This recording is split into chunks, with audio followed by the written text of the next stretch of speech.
Okay, it is 6 p.m., so it is the City of Maplewood Community Design Review Board, July 16th, 2024. Call to order. We'll start with roll call.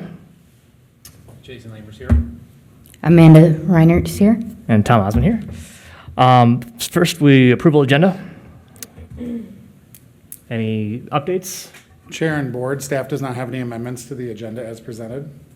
Do we have a second? I motion to approve the agenda. I second. All those opposed? Okay. So it goes. Approved. Approval of minutes from May 21st. Any amendments or changes to the minutes? Chair and board, staff does not have any amendments to the minutes as presented. Board? I have no changes. Is there a motion to approve? Aye. I second. Okay, so second. So all those in favor? Aye. Aye. Opposed? None. Minutes are approved. New business. Steph? Chair and board, thank you. Our first item tonight, just bringing up a handful of slides that will guide us through our discussion. The first item is a design review resolution consideration for Gladstone Village 2, which would be located at 1880 English Street. As your staff report indicated, the applicant is J.B. Vang, and they are proposing to develop, again, Gladstone Village 2, a 56-unit affordable multifamily apartment project. The site is just over an acre in size. To move forward, they would need city council approval for a conditional use permit, design review, and an easement vacation. The conditional use permit will be reviewed by the Planning Commission later this evening. The board right now is taking a look at the design review resolution, and then the city council has the responsibility for the easement vacation. And on that one, I can just give a little highlight. On the east side of the site, there is an old utility easement that is not used for any public utilities at this point. To move forward again with the project, they need to have that vacated. A similar process is what was done for the applicant's first phase, which is directly to the north where the former funeral home is located. Same type of easement that needed to be vacated. And then mentioning that we're calling this Gladstone Village 2, Phase 2. Phase 1 is just starting to commence. The project, that's 65 units, same developer, and they're developing that multifamily project starting this summer. So it is the same developer looking to develop both phases 1 and 2 of Gladstone Village. So again, focusing on the current site, which is home to 7 manufactured homes that are currently on the site, plus another rental unit which is contained within a permanent structure. This would be redeveloped into a 56-unit apartment project. The site is guided by the city's comprehensive plan as mixed-use neighborhood high density, which allows up to 50 units per acre. This proposed project does meet the density requirements and follows the policy set by the comprehensive plan. The site is then zoned mixed use, which allows 4-story multifamily housing projects with the approval of a conditional use permit. That's the sole reason a conditional use permit is required for this project, and that's what the Planning Commission will be taking a closer look at later this evening. Looking at the site design, the project would be accessed from a single drive coming off English Street on the west side, more on the southwest side or corner of the site. You can see the proposed site plan on the right-hand side of the screen. The building would be then shifted or focused on the north and west sides of the site. Parking is required to be to the rear of the building and is tucked to the southeast corner of the site. The new building and parking lot do meet all setback requirements because this is the mixed-use district. The building has a minimum setback of 0 feet and then a maximum of 20 feet from the front yard setback, which is along English Street. And then it doesn't have a side or rear setback. But the parking lot does 5 feet from side and rear, and it is meeting those requirements. The proposed building itself will be constructed with a combination of primary, secondary, and accent materials, and as your staff reported details what the code requirements are of that. In the mixed-use district, it is a prescribed building materials schedule. So the primary materials are brick and glass. The building needs to be at least 60%, and the secondary materials are stucco and masonry, and then an accent with the metal panels. And then walls are required to be articulated or have other architectural elements. In this case, they're focusing on the articulation, and so the segments cannot exceed 40 feet, and that is being that requirement is being met within the building elevations as proposed. Again, as already mentioned, the fourth floor of this project is what's kicking in the conditional use permit, but overall, the height of the building is generally 46 feet. Comparison, again, phase one to the north is approximately 48 feet, so slightly taller than this one. And then if you go across the street to the Sherman Associates, phases 1 and 2 of their project, those are just over 50 feet. Looking at the parking required for the project, the code does require multifamily buildings to have 2 parking spaces for each unit, one of those parking spaces being covered. So for ordinance adherence, this project with 56 units would require 112 parking spaces. The applicant is proposing to provide 65, thus requiring a waiver of 47 parking spaces. And part of that waiver would be the 1 space for covered parking requirement. Applicant in the staff report did submit a summary of their traffic study and relate examples of 2 other projects that they own and maintain in the city of St. Paul. Next slide here continues the parking discussion.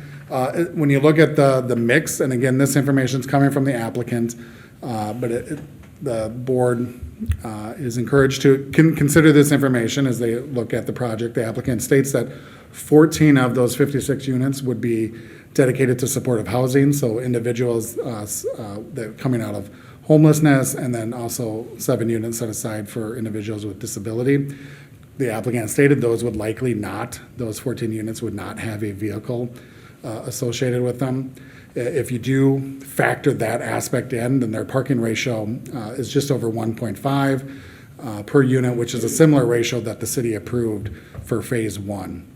And also for both phases 1 and 2, the applicant is developing these buildings for multi-generational housing. That's where you see the larger bedroom mix. I've asked the applicants as when staff has completed its introduction to this project and they address the board to talk more what that means and what the mission of the 2 phases are and how that does relate to not just parking but other site design and unit design considerations that are being made.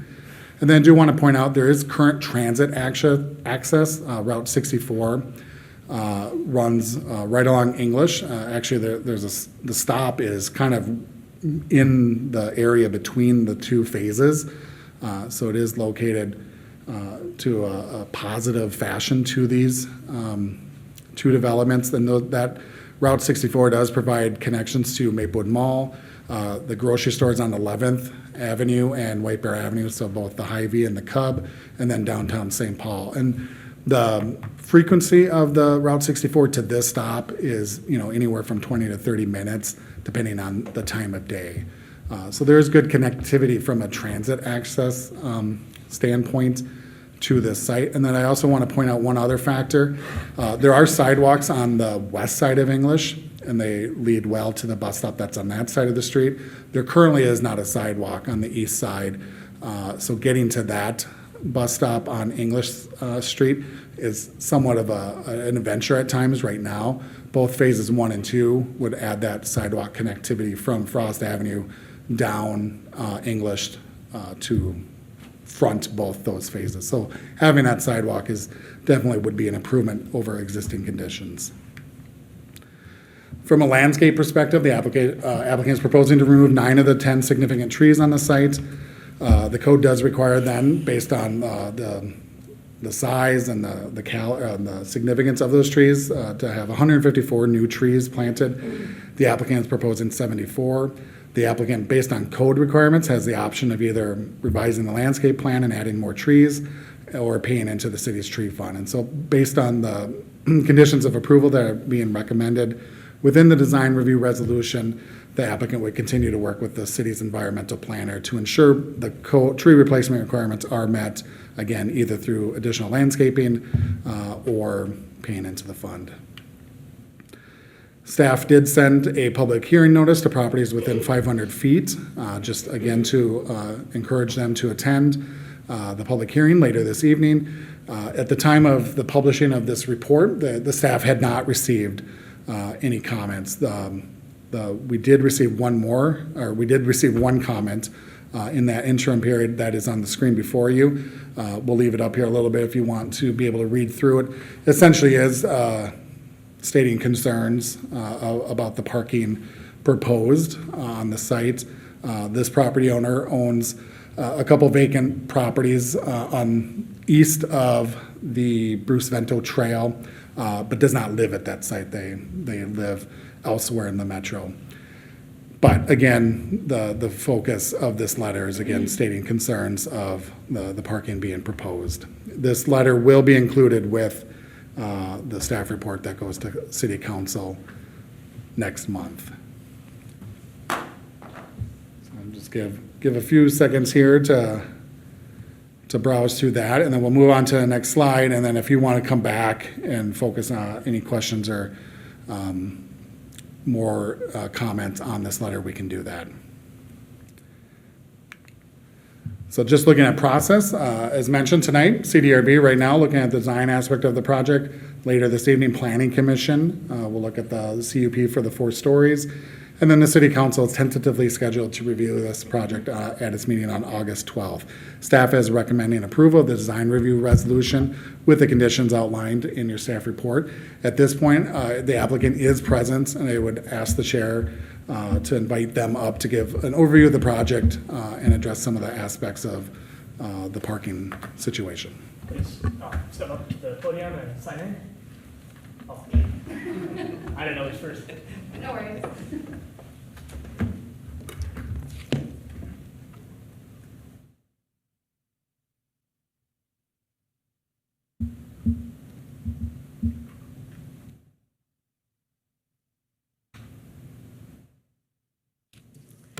Please state your name for record. Yes, my name is Ashley Bisner. I'm with JP Vang. First of all, I appreciate the opportunity to present this project in front of you guys tonight, or the opportunity to review it. As Mike had said, we are just breaking ground on a site just north of this project, or north of this site. Just started here a couple weeks ago, so that's going well. This one is just located south of that. That one was 65 units. This one is 56 units. So it is family friendly. There are units ranging from 1 bedroom to 4 bedroom. It's similar with the site that we had done just to the north of there. And kind of addressing the parking conversation a little bit as well. We feel that the parking that we're providing is adequate for the tenant population that we're expecting here. As reference, we do operate a couple different affordable housing projects within the city of St. Paul. One of them is located on East 7th Street, the Parkway. That one is 60 units. It's been open for just over 2 years. And that has 47 parking stalls. And to date, we've been fully leased where at least 10 of those stalls are frequently vacant. And so that's roughly about 21%, and it's at least 10. Sometimes it's more than that. That project in particular does have some larger units as well. There's a mix of 1, 2, and 3 bedrooms. And of the 60 units, 33 of those are 3 bedrooms. So we're experiencing those higher unit counts. And not necessarily as high of a demand of parking associated with that. Similarly, another project that we operate is 1222 Apartments. It's located on University Avenue, right along the light rail there. That one has 50 units, and there's at least 25 of those stalls that are frequently vacant as well. So the way that we've kind of experienced just operating a couple different of these properties, we're not seeing that higher demand, and we feel like what we're offering here is adequate to support the tenants. As Michael had mentioned, we also have the 14 supportive units within the building too. So those are 7 people serving people with disabilities, and then 7 serving people who are experiencing homelessness. Additionally, we have another 6 units within the building that are at 30%, that deeply affordable 30% AMI. So there is the thought that those units may not own a vehicle as well within this unit mix.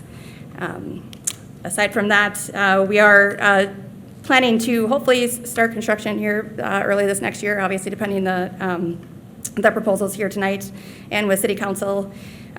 Just kind of backing up a little bit, we did apply for this project similarly as our Phase 1 through the Minnesota Housing Finance Agency, where we were fully funded back in January this last year.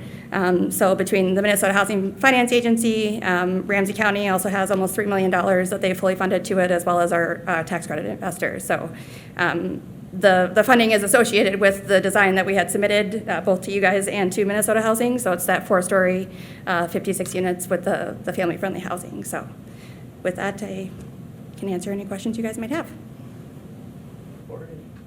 Any questions from the board? And Chair and Board, I'll just point out too, the applicant does have a materials board. Oh, yes. When you want to If you would like discuss to see that, I the can building bring it up. materials. Yeah. There's a piece that didn't want to stay on, unfortunately.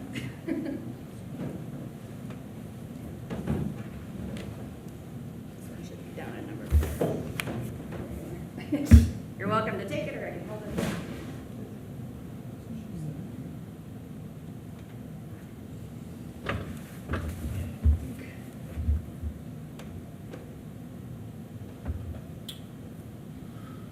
Okay. And where's the block?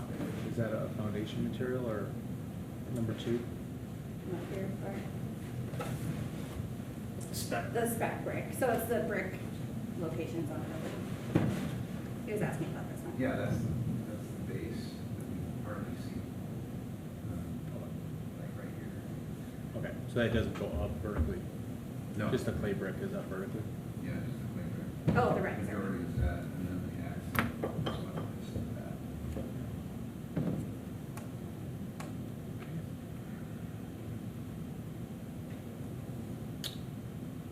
Perfect. Thank you.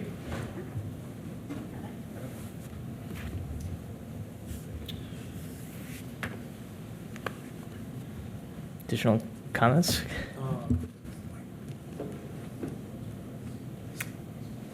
Can we go back to the slide with the renderings?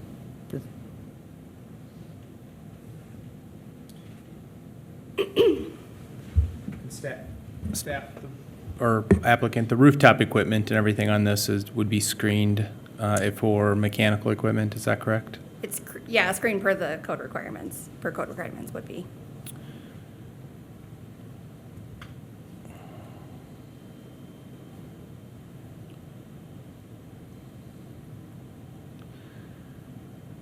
Staff, relative to the first phase of this project, what was the parking comparison, units per, or stalls per unit? Was there a higher number for phase 1? Chair and Commission, there was. I can pull up. So that project was 65 units, so it required 130 spaces, and the applicant proposed a total of 103. And they sought a waiver of 27 spaces that was approved, so that gave the project a ratio of about 1.58. So again, as proposed on the face of it, this second phase has a ratio of 1.16, which is definitely less, and that definitely drew staff's attention and wanting to talk through more on how the building was programmed, and that's where the applicant then detailed, again, the supportive units, the affordability, and other aspects that they feel should be considered. And if you did, those 14 units of supportive housing, if you don't factor that in, if you agree with that logic, then that's a similar parking ratio as the first phase, 1.5. Question though, that can be variable, right? So if it's 14 supportive housing up front, is that ever subject to change though? So it could be. Chair and Commission, when the applicant talked about the funding mechanism through Minnesota Housing, the applicant can better speak to this, but certain aspects of those do get locked in, and I'll have the applicant speak more specifically to that. Yeah, thank you. So the 14 units are not stuck with the project, they're permanent in the project. It's actually very similar with our Phase 1 project as well, because we do have those 14 units in that building too, the same supportive housing aspects to it. In addition, the building itself is, per our funding requirements, we are required to keep it affordable for 50 years as well. So that 50 years is for the affordability of the entire project and the area median income rates that are within it, but then there's also the supportive units that also stay with the project long-term. Okay. I'm curious, just a little off topic, but Good. what is considered affordable?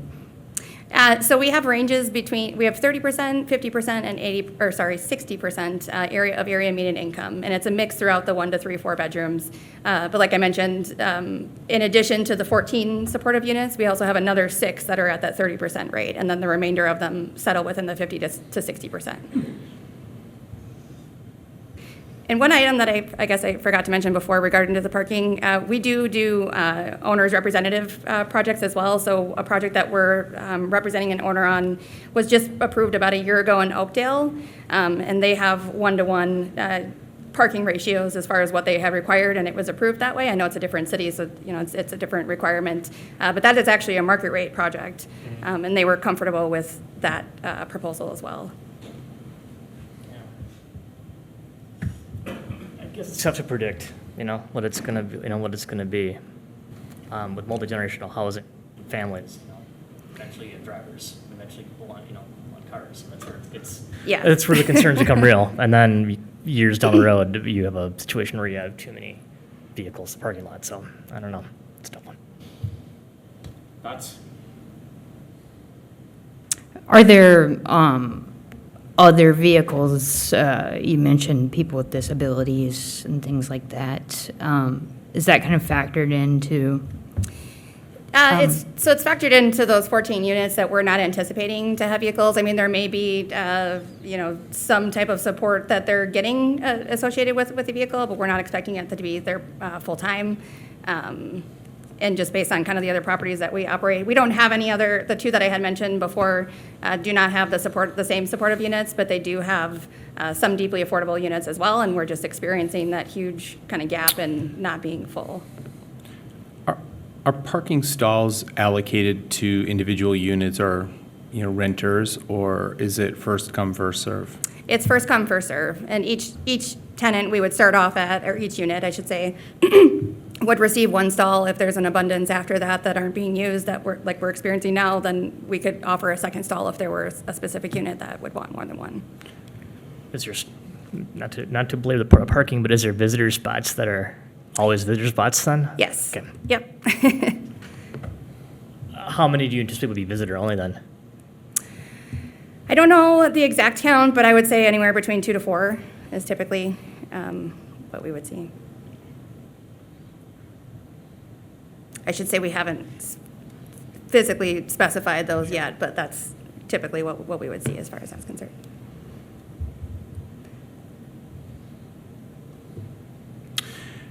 I mean, purely aesthetically speaking, I think the building is fitting with the environment and the targeted construction type materials for the intersection per the comprehensive plan.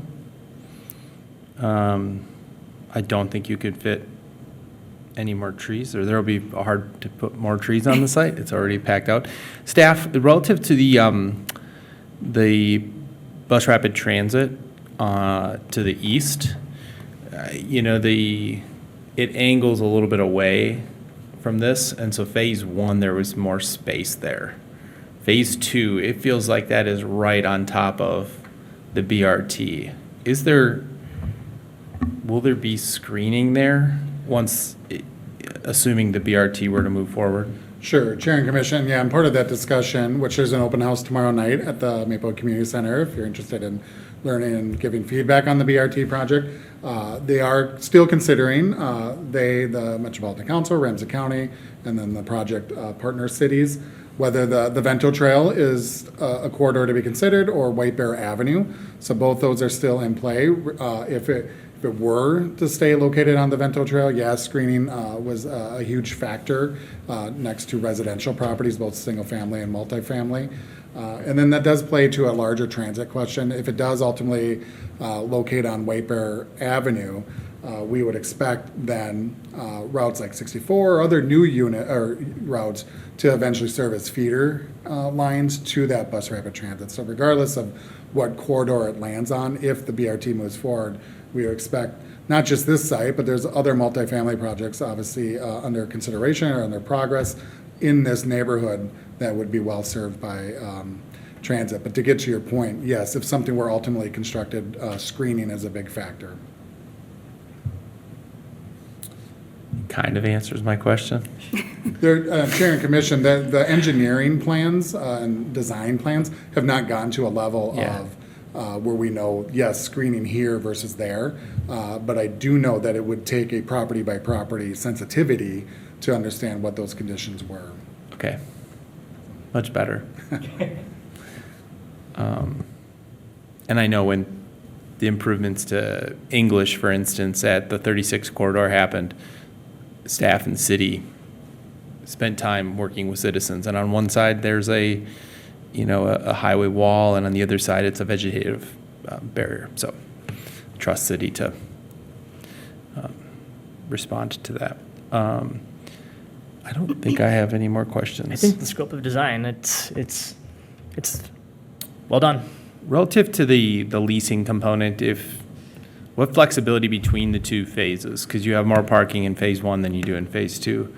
Relative to unit, if you were to see the balance need to be 50-50 between the two relative to the parking needs, how does that work within these two units, phase one, phase two? Sure. So I can't firmly answer that now because we're not through the financing, the closing of the financing of this project. The way that it's going currently, I'm pretty sure we're going to have the same, not only obviously Minnesota Housing, additionally Ramsey County as funders, but then also the tax credit equity investor would be between the two. So typically, if you have the same funders on the project, there can be some sharing between the two, but that would have to be an agreement that we would have to come to on there. So for the phase one project, that was funded by Minnesota Housing, Ramsey County, as well as our current tax credit investor, and some other funds from Met Council and the city of Maplewood. For this one, it was fully funded by Minnesota Housing, Ramsey County, and then likely the same tax credit investor.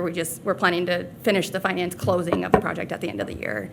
And it might be important to note that all three of those groups did fully fund and approve the project the way that it's designed currently with the 4 stories of 56 units and the 65 parking stalls. So, they all have to do their due diligence as far as, researching the market and parking and things like that, and they all feel comfortable with the mix that we have.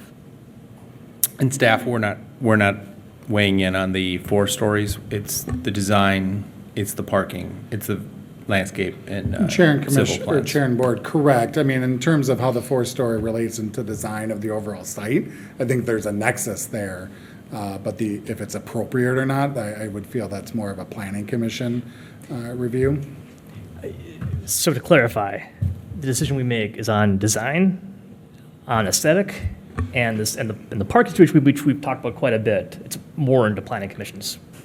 Chair and Commission, I do think the parking, this is where the two groups, there's definitely some gray area overlap. Parking does relate to site design. You're approving site design and building design, and they are interrelated. And I do think parking is a component of that.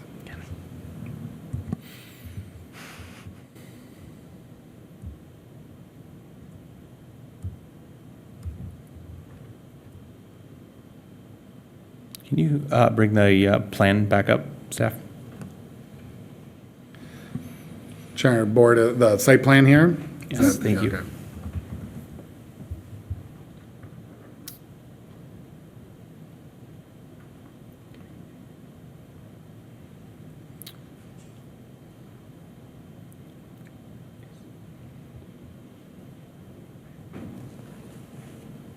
We should probably ask if there's anybody in the it's, audience that would like to. And anything else you wanted to add to the?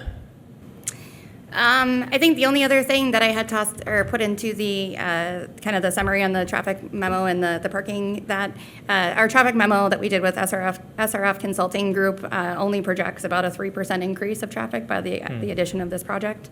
And when you're considering the two projects together, it's only at about 7%. But that, it's just not going to bring a ton of increased traffic to the area is what they're projecting. Thank you. Yeah. Okay. Should we open those to public comment? Anyone? Anybody? Public comment? Okay. Okay. No public comment? Any further comments, questions from the board? I would just note on relative to the parking, I think that the prescribed unit use does demonstrate a tenant that is not a traditional tenant. And so I think the reduced parking relative to the site likely achieves the goal. If there is overflow, there's not a lot of places around this for that overflow to go, because there's not a lot of street parking adjacent to this. That being said, looking at the current, site use and the building design, I think would be a much, a substantial improvement for this corridor. Having the public space across the street from this, I think, provides the tenants in this facility with an outstanding space to be able to utilize. Generally, I'm in favor of the proposed. Do we have a plan. motion? Any comments? No comments. So I would make a motion to approve the design review resolution for Gladstone Village 2, 1880 English Street North. Just section 3, correct, staff? 3.1 items Page 5. 1 through 12 as proposed by staff. Yes, Chair and Commission, it is the second attachment, or I'm sorry, the third attachment in your report, the design review resolution. The conditions, yes, are in section 3, 1 through 12. So we have a motion, do we have a second? Yeah. Okay, second. All those in favor, let's say aye. Aye. Aye. All those opposed? Motion approved. Great. So Chair and Board, again, the Planning Commission will review this same project later this evening. City Council will make final decision next month. And then so we can now, if at the Chair's direction, move to the second item under new business. I can pull it up.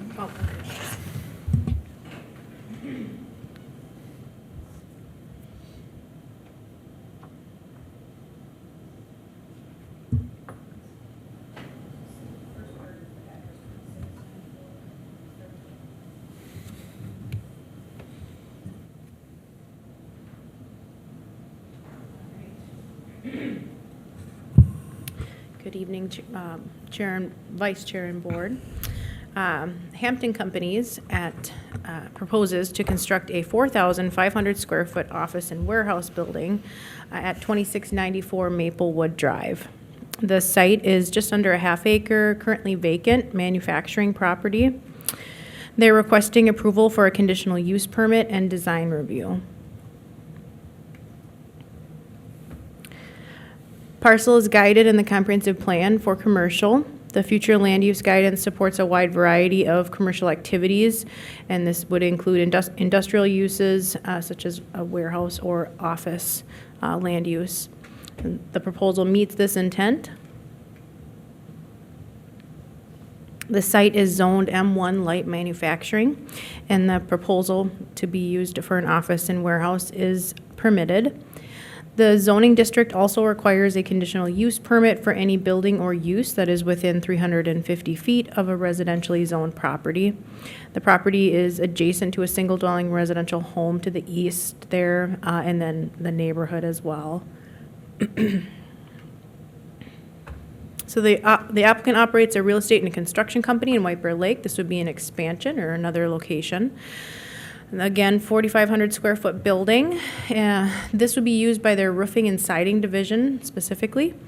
1,740 square feet would be for office space in the front, and then 2,760 square feet for storage warehouse in the back. The site access is off Maplewood Drive. Building setbacks are required to be 30 feet from the right-of-way and 50 feet from a residential lot line. The building is set back 60 feet from the right-of-way and 90 feet from the residential lot line on that east property line. Parking setbacks required to be 15 feet from that street right-of-way and 5 feet from all other property lines, 20 feet from a residential property line. There are 2 parking areas shown on their site plan, one in the front of the building on the west side and one behind the building on the east side. Both parking areas are 20 feet from the east and west property lines. So then, here's a quick look at that site plan. You can see Maplewood Drive on the left side of the screen there and Highway 61. Site access off that frontage road there. And there are 2 parking areas and the building there, kind of in the center of the site. The parking area in the rear is enclosed with a gate at the northeast corner of the building.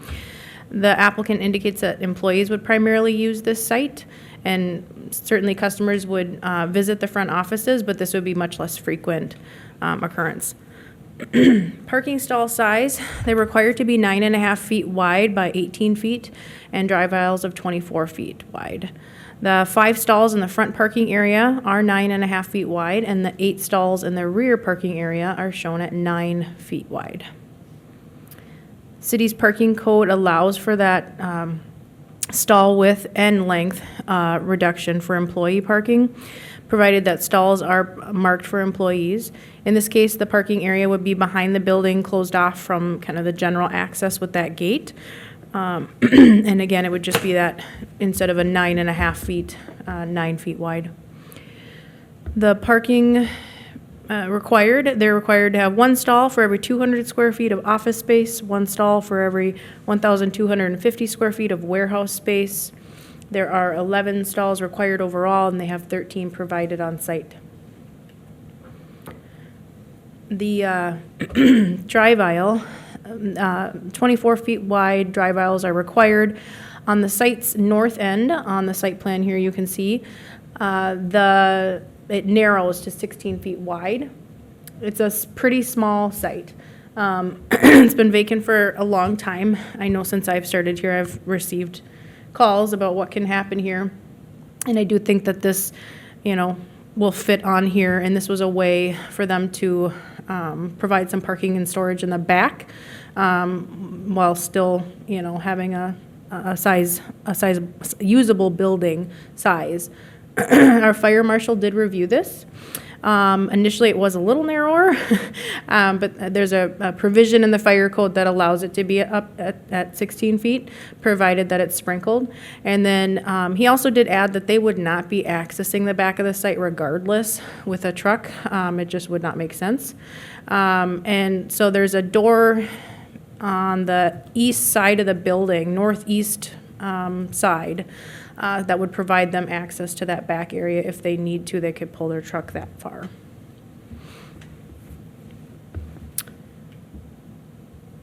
All right, so it's 1-story building. They're dividing it into 2 areas.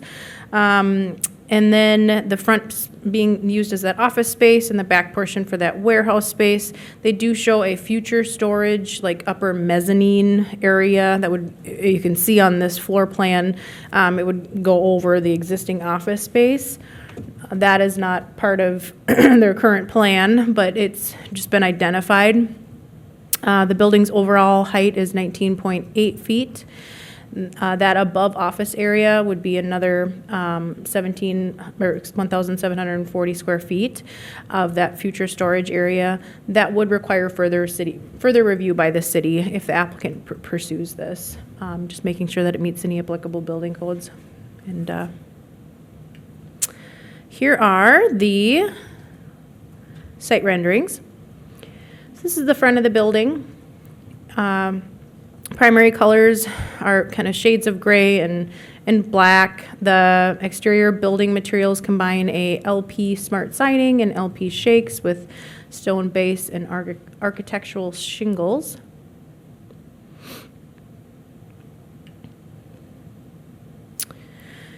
This is kind of going around to the back side of the building. An extensive retaining wall system surrounds the back half of the site, and the applicant proposes a vinyl chain link fence above that retaining wall. The applicant will need to submit additional elevation details on that chain link fence, showing the height and the materials, colors, and opaqueness. And this will be before the building permit is issued, subject to staff approval. We want to get a better sense of what that's going to look like, especially because it's adjacent to some residential behind the building there. The applicant proposes tree removal and planting of various shrubs and trees on the site. The landscape plan will need to be updated before grading and building permits will be issued. The applicant needs to incorporate some requirements that are outlined in the environmental review. And that includes preserving some of the trees that are shown to be removed, planting some additional trees, or paying into that fund, and then exchanging some of those proposed plantings for native and pollinator-friendly plantings. All trash and recycling needs to be screened. The applicant does identify a location for a trash enclosure on the east end of the site. I don't know why that says west, excuse me. Behind the building on the northeast corner. The elevation perspectives were not included for that, so we're requiring that they submit those elevation perspectives before they obtain the building permit. And then the photometric plan was submitted, meets code requirements for light spread and foot candle levels. We surveyed the surrounding properties, sent a public hearing notice to the properties within 500 feet. I received one phone call yesterday afternoon, and they were generally supportive. Stating that it was a voicemail, that it meets the zoning and in favor of the proposal as shown, and that it would be an improvement. They'd like to see something done with the property because it's overgrown and has a rotting retaining wall or in disrepair. So with that, there were staff review comments included in your report from engineering, building, and environmental staff. Applicant will be required to meet those and update plans accordingly before permitting and construction. This is being reviewed tonight for design, and then Planning Commission in a little bit here tonight. City Council tentatively on August 12th. Staff is recommending approval of the proposal. And then I have a recommended action here, and happy to answer any questions that you have, and our applicant is here as well. Would the applicant like to speak? Good evening. Todd Francis with Hampton Companies. Thank you for taking the time. We are a construction company. We do residential, commercial, and development. There'll be 3 employees and an owner. Of course, the owner gets the corner office. He's rarely there. We would be parking in the back. We had some issues with some thefts, and so that's why we thought we'd secure that and keep it. It's nice with that site. If you could pull up the site plan where we have the retaining walls, because the slope on that site is about 10 feet from front to back. There you go. Thank you. And so we would be parking in the back. We really don't have a lot of customers. We do some residential. We do have a little showroom showing some cabinetry and some samples. But most of our displays are in our model homes that are out on site. So customer traffic is minimal. Mm-hmm. The building, I'm sorry I did not bring a sample board. I think we've all seen smart side siding. It's just a lap siding with shakes on the gable end with black roof and black trim, excuse me. Hours, some of us are there at 6:30-ish, and some stay till 5, Monday through Friday. No weekends. I mean, it's noise, minimal. We're our general contractor. We do not sub out the work. Or excuse me, we sub it out. We do not have our own crews. So all our trades are subbed out. Mm. The warehouse is mainly for supplies, never fails. You're doing a roof, we're short a couple of bundles. No problem. That's why we have a truck. The employee takes the material we need out to the site. So that's the need for the warehouse and our site signs, and it's more for signage and spare materials. That's basically it. If you have any questions. For the stone, so you have LP Smart side, then it looks like there was some stone veneer. Do you know stone the veneer brand of stone veneer or the color that is proposed? It's going to be gray-black to meet the theme, cultured stone. Looks like cultured stone Echo Ridge. Yes. Is it? Yes. Okay. It's a good building material. It'll be consistent with the colorways. Yes. Staff, I got a question relative to the trash enclosure. If they have a gate and the entirety of the back area is screened, do they have to then have a separate trash enclosure in that space? Technically, it is subject to you could waive, the Community Design Review Board could waive the requirement. I think we would want to know that there's a designated spot back there so it doesn't wander up front somehow. And I think it is going to be partially screened already with the retaining wall. Yeah. Almost feel like there's only one way to access getting to that trash can. Right. And that's a front load dump, trash truck driving in, loading it, and then backing back out of the site. Is that accurate with staff's evaluation of the site plan? Yes, I mean, I'm guessing that's how they're going to have to do it. That's what we're proposing, is to have the trash and back. Okay. Yeah. And if it were anywhere else, you know, they would need to be screened. We did put that condition on there regardless, just to ensure that it's always screened wherever it is. But if, On it in front. no, you know, but if for some reason you decided to do that, but if it is up to your discretion, technically, if you felt that, well, it's screened enough in the back with that gated area, but Well, that's a wooded area in the back, correct? Even in the back by that vinyl fencing, that's kind of a rule. Well, it's sparse, correct? Excuse me? to some extent, here you can see it a little bit here. Yeah. I mean, they are going to be planting some evergreens and additional landscaping in Yep. that 20 feet along the east property line. There's a required minimum of 20 feet for a landscape setback between that parcel and the residential. So it's between Health Partners and the meat market, right? So yes, yeah. correct, yep. That's correct. Meat Market on the north, Health Partners on the south, the Sleep Center, and then just kind of on the east side, but then also northeast corner, there's residentially zoned. Oh, I guess it's commercial, but Yeah. So the It has question on a the trash is the business. concern that they're going to be pulling the truck up to the front of the building and then back? No, I don't have a concern. I'm Okay. just, it's a Okay. tight site. Building an additional wall around that, I think, is going to make maneuvering in the back of the building more challenging inside this site.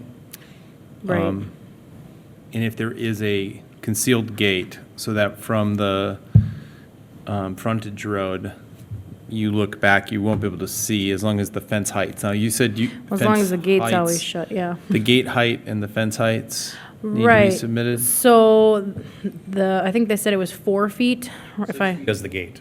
It's Is 4 the- feet on the chain link on top of the wall. Got it. So above the retaining wall is 4 feet, and then the gate itself is 6 feet. Slatted, so For you will four- not be able to see back there, unless you get up to it and look between the slats, but. And I guess maybe you can see it a little bit here. And that shuts automatically. After you go in, it'll come back down. It's a keypad entry Yes, for the gate? yes. Okay.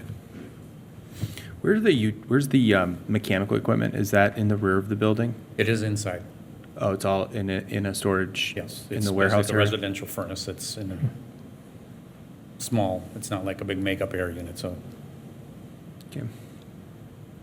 there'll be nothing on the roof.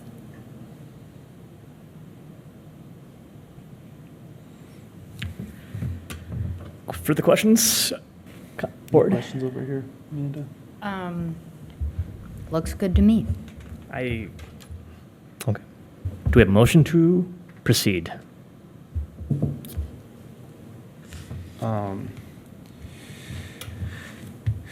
Staff, is it really just that one bullet point? That's all?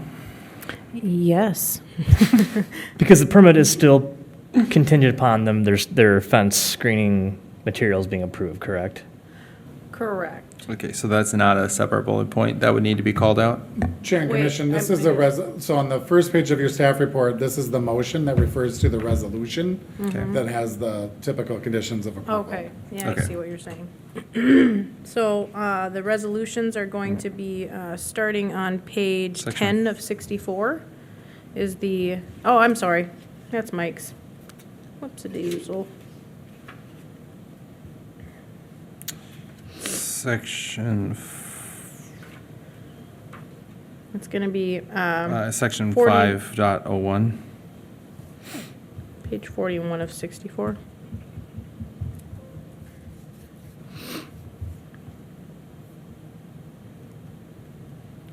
If you wanted page to is it review on? the conditions, as far as that trash Yeah, I've got 'em. enclosure, is that what you're getting at? Yeah, I was just looking at that. Okay. Exactly the way it's written in here. Yeah, let me find that here. So it is, under number 12, before the issuance of a building permit, applicant must submit for staff approval. Okay. Letter B.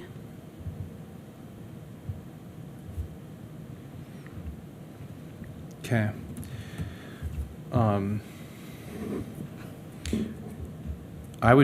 I'm in favor of the project. I think it would be an improvement to that site. And it's a challenging site to find the right property use for. So I'm going to motion approval for the design review resolution for Hampton Companies 2694 Maplewood Drive North.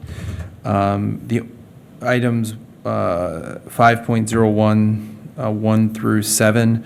I would like to add just a friendly amendment to item 6, the trash receptacle, that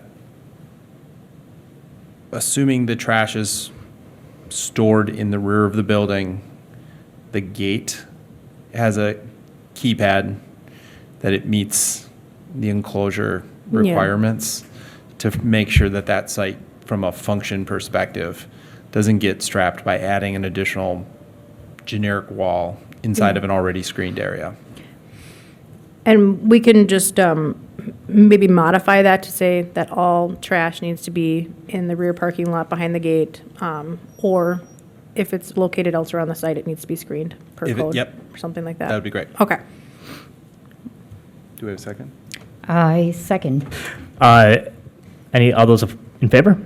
Aye. Aye. All those opposed? Motion approved. Good luck. I can't wait to see that. Yeah, no, it'd be a good. I live near spot there, area. so. Any unfinished business? Chair and Board, staff does not have anything further for you tonight. Board presentations? None. Staff presentations? Visitors? Okay, do we have a motion to adjourn? I would motion to adjourn. I'll second. All in favor? Aye. Motion adjourned. I'm sorry. Meeting adjourned.